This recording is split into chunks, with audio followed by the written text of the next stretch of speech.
Back here on SportsLine, reacting to the Titans' decision to part ways with General Manager Jon Robinson. Earlier today, I caught up with our buddy, Outkick 360 host Jon Hutton, and our Titans insider to discuss this decision by Amy Adamstrunks and the Titans to move on.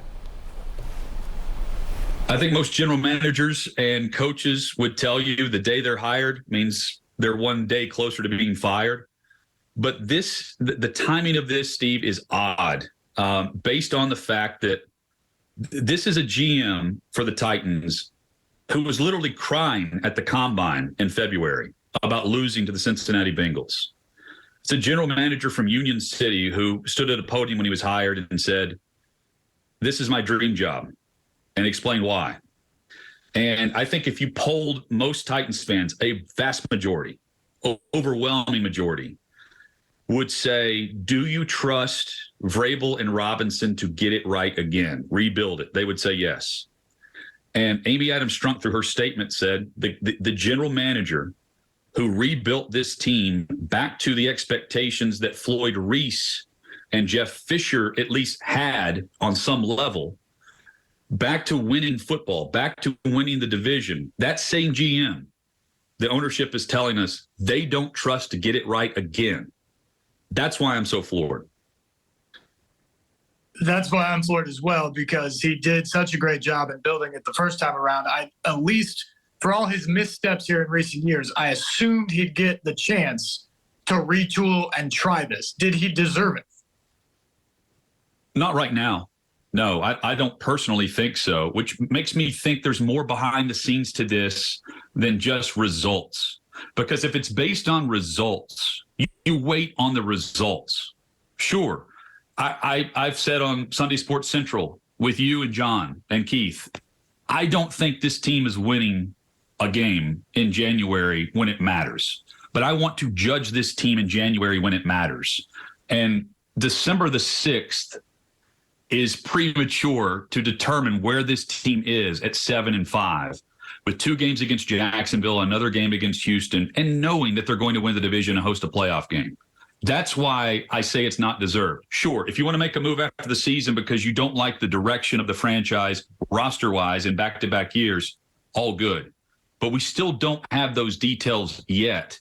And ownership and everything behind the scenes is telling us that they're making a move now because they buy into the same thing we're saying. The direction of this franchise is not where it needs to be based on expectations that Robinson helped create. The idea that Todd Downing is still employed and the offensive coordinator, no strings attached, but Jon Robinson was fired on December 6th. That speaks to me of a power struggle that was won in this ordeal by Mike Vrabel. Is that what it says to you? Vrabel has all the power. Ryan Cowden doesn't even have an interim GM tag. He still has his own title. And maybe he gets the general manager position. But if he does, guess who the general manager is? Mike Vrabel. That's my initial reaction to it. They say they're going to have an exhaustive search, and I trust they will. But to me, guys, if you want to wait a month to get that going, that's fine. Your candidates for the job are currently in other front offices right now. And that's why the timing of it is strange. And if you want Ryan Cowden to be the general manager, well, he can be the general manager in January if he's going to be in line with whatever Vrabel's going to do. It's Vrabel's team. It's Vrabel's organization outside of Amy Adamstrunks. And we know where the bar is now. Hey, Vrabel has produced regardless of the roster.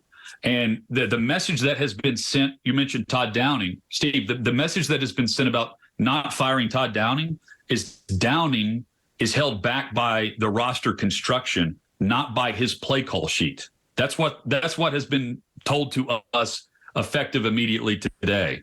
Because if Downing hasn't been fired, but Robinson has been, we know Vrabel is behind the scenes, Downing continuing to be the play caller for this team. It's a bizarre day based on where we are right now compared to where I was, Steve, live on News Channel 5 the day Ken Whisenhunt was fired. A totally different tenor with that. Deserved by Ken Whisenhunt midseason. In December, to fire Robinson through a statement. That's that's a firing reserved for some of the worst general managers and head coaches that this franchise has seen. Robinson deserved better than that. You mentioned the bar that Robinson helped raise, certainly over his 6+ seasons as GM. But Amy Adamstrunks has made it clear that she's gunning for a Super Bowl championship. That's why she fired Mike Mularkey off of a playoff victory a few years ago. And to me, that's what this says today. As good as Robinson has been in the overall record, she doesn't believe that he can take them the last 20 yards in from the red zone, so to speak, to the end zone. And she believes Mike Vrabel can, and she wants him to be in charge. And she laid it out perfectly in her statement on exactly what she's seen or not seen. Perception's reality here. And the perception that we've had is this is not a roster that is built to take advantage of a window that should remain open for this team, a Super Bowl contention window, especially this year. Look around the AFC. There are a lot of good but not great teams, and the Titans should be in that mix. And the roster is not where it should be. The run game, the identity, the heartbeat of the team is not evident or visible right now through some of the best opponents that they've faced this season. But to give her credit and to give the ownership credit overall, they loved Mike Mularkey. They let him go. And they absolutely loved Jon Robinson. He was beloved in the building. And they fire him today with 5 games to go in the regular season. It's a message. It's a message that AFC South banners aren't good enough anymore. And honestly, that is a compliment to Robinson and Vrabel for where they have expectations now. But the bar has been reset, and the bar has not been met over the last year and a half, according to Amy Adamstrunks. And most of the fans, media, coaches, players would agree with that. And Jon Robinson would agree with that. This roster is not, but we have seen him take a bad roster and rebuild it. And Amy Adamstrunks is saying, we're moving on. The roster is what it is here in December. What is the message to this current team with 5 games left in the regular season? It's a very interesting question, because this has been a team that has been resilient when faced with adversity. This is a team, an organization that does not point fingers. They've just done that.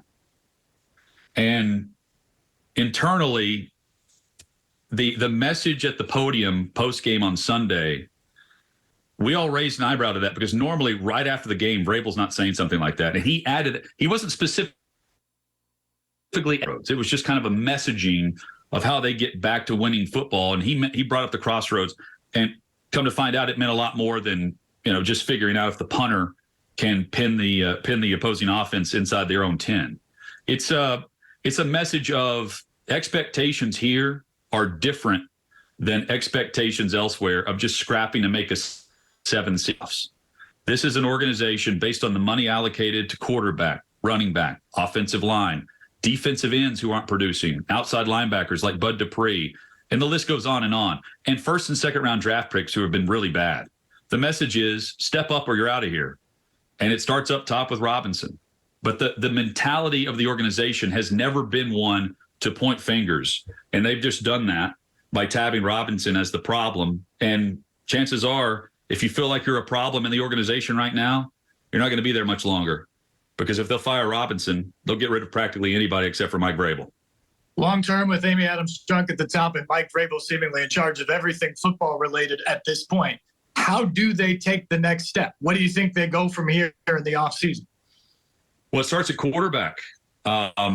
You've got among the future allocated money for 2023 in the salary cap, Tannehill's at the top. Lawan is in the top 10. Of course, Henry's there. Bud Dupree is paid a big chunk of money next year. It counts against the cap. They have big decisions with guys who aren't necessarily franchise guys anymore. And they also have some first-round picks who are getting paid $3+ million against the cap that aren't worthy of that. One of them doesn't even play special teams. His name's Caleb Farley. They have to pay Jeffrey Simmons. They have to decide what they're going to do on the offensive line, which will be completely restructured. But, Steve, if you look at the money allocated to this roster next year, it is a bunch of candidates that probably won't be on the roster next year. And they also have to decide about Malik Willis. And right now, he's not the guy. He's a project. He's not the guy. So what we're seeing right now over the last 5 weeks of the regular season, potentially one game in the playoffs, is going to look vastly different in an overhaul. And the new general manager, whether it's actually him making the call of Vrabel, it'll be both. It was with Robinson too. It's going to be an overhaul and a restructure and a rebuild. And maybe we do see a different direction, a change in identity. Although I still think they'll want to build through the run. Maybe it's not straight run and figuring out if, a third or fourth wide receiver can turn into a number one guy, because they can't. And whatever happens moving forward, they're not going to trade away their best players like they did with A.J. Brown.